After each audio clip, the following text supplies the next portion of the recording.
নিজে করে 6.8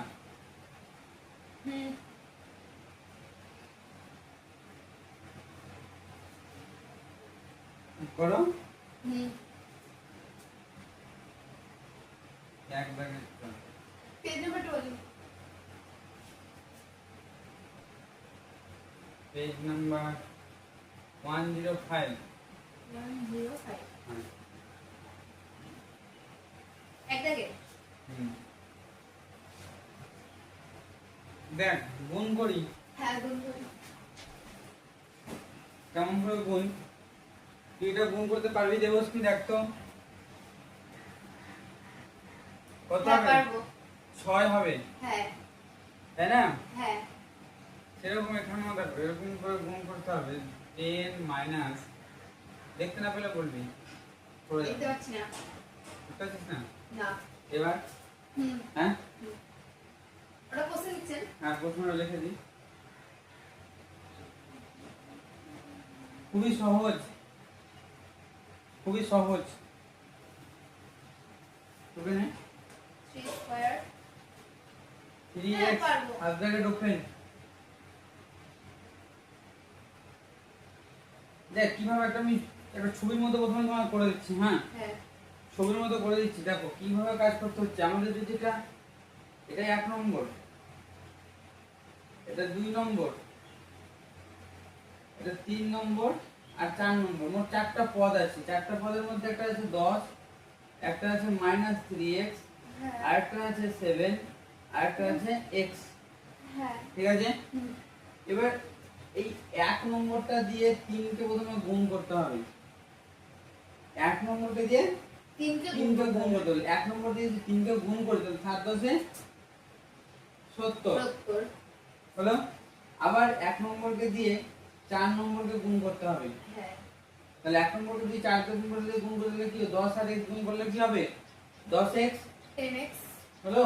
হ্যাঁ প্লাস, এরা প্লাস আছে, এখানে প্লাস, তাহলে প্লাস প্লাসে মাইনাস প্লাস, ও প্লাস প্লাস প্লাস প্লাসে প্লাস হয়ে যাবে। তারপরে দেখো এবার 2 কে দিয়ে 3 কে করব গুণ। তাহলে 2 কে দিয়ে 3 কে গুণ করি, তাহলে মাইনাস আছে আর এখানে প্লাস আছে, প্লাস মাইনাসে মাইনাস মাইনাস হবে। 3 সাথে 21 21 আর x বসে যাবে। বুঝতে পারছিস? আবার 2 কে দিয়ে কি করব? 4 কে গুণ করব। তাহলে 2 এ কি আছে? -3x আর x। হ্যাঁ তাহলে মাইনাস আর প্লাসে মাইনাস হবে 3, আর এখানে 1 আছে কি তার মানে 3 হবে, আর এখানে x আর x গুণ করে কি হয়ে যাবে? x স্কয়ার হয়ে যাবে। বুঝতে পারলি? x গুণ করলে x x স্কয়ার স্কয়ার হয়। x আর গুণ x equal to x square. ঠিক আছে? x গুণ y ইকুয়াল টু xy। এই যে এটা বুঝতে পারছো তো বিষয়টা? হ্যাঁ তার মানে যারা গুণ যাচ্ছে না, মানে আলাদা যদি অক্ষর হয় তাহলে কিন্তু গুণ যাবে না, পাশাপাশি বসে যাবে। আর যদি এটা গুণ হয় তাহলে বলো তো x স্কয়ার গুণ x, তাহলে কি হবে? x টু দি পাওয়ার হ্যাঁ কি হবে? 3x টু দি পাওয়ার 3 হয়ে গেল। এবার দেখবো যে একই রকম কারা আছে। 70 এর মতো কি হয়? শুধু সংখ্যা এখানে কেউ না। আছে? নাই। তাহলে ওটাই থাকবে। x এর মতো কেউ আছে? 10x, হ্যাঁ আছে এই যেটা, তাই না? 21x। তাহলে 10x আর 21x কে কি করতে হবে? যোগ না বিয়োগ? 10x আর 21x কে কি করতে হবে? যোগ করতে হবে না বিয়োগ করতে হবে? বিয়োগ করতে হবে বিয়োগ করতে হবে, কারণ এটা কি চিহ্ন আছে? আলাদা চিহ্ন আছে। আলাদা চিহ্ন আলাদা বিয়োগ চিহ্ন হবে থাকলে বিয়োগ। তাহলে দেখো 70 এর কিছু করা যাবে না, জন্য 70 লিখে দিলাম। আর এটা বিয়োগ করতে হবে। 21টা থেকে 10টা বাদ কত হবে? 11টা। x বড় চিহ্ন কি আছে? মাইনাস। x স্কয়ার জাতীয় কিছু আছে কি? না নাই। তাহলে 3x স্কয়ার বসে যাবে। এটা হয়ে যাবে অ্যানসার। পড়লাম।